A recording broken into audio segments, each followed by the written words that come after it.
इस सज्जन को क्या तकलीफ है भाई? क्या तकलीफ है इनको? तकलीफ तकलीफ ही तकलीफ है।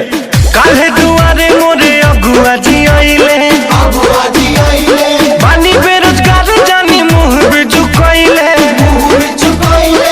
कहले कि लइका मोहे चाही सरकारी, काहे कि लइक बीए में पढ़तारी, कुछ न रुचे कोई न पूछे, राती में खटिया लोटी न छोचे, मन करे मर जाई खाके जहरिया। इस सज्जन को क्या तकलीफ है भाई? क्या तकलीफ है इनको? अरे इनका ब्याह नहीं हो रहा है। मिले नौकरिया न मिले मेहरिया, पढ़ लिख खाली बजाव तनी थरिया।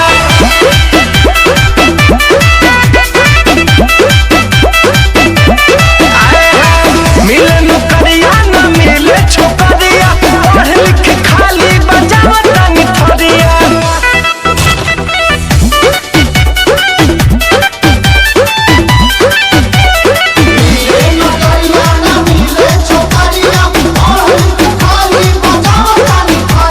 सब लोग तोहई है नारा लगाए, बेटी बचाए दहेज हटाए,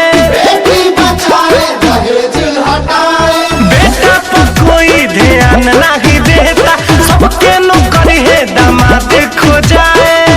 बाबा को जागी हाल कहिया हरदी लागी, मुड़ी पटक लेनी चारों हो धाम पे, जुस ले अगुआ शादी के नाम पे, रोत रोत हम भर देनी दरिया। इस सज्जन को क्या तकलीफ है भाई? क्या तकलीफ है इनको? हमारे साथ फ्रॉड हुआ है। मिले नौकरिया न मिले मेहरिया, पढ़ लिख खाली बजाव तनी थरिया।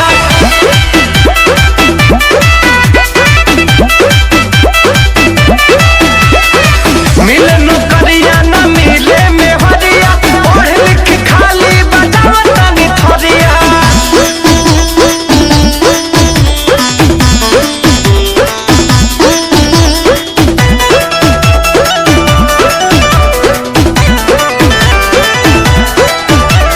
बट सरकार से ये गुहार जी, दीही हमनियों के रोटी रोजगार जी। घर में बाई जत न बहरी बाई जत, सभे समझत बाटे बेकार जी।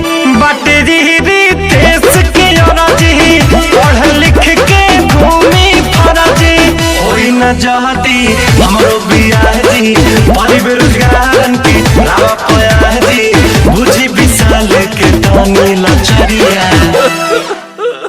इस सज्जन को क्या तकलीफ है भाई? क्या तकलीफ है इनको? अरे ये भी पास है, ले दे के साफ है। मिले नौकरिया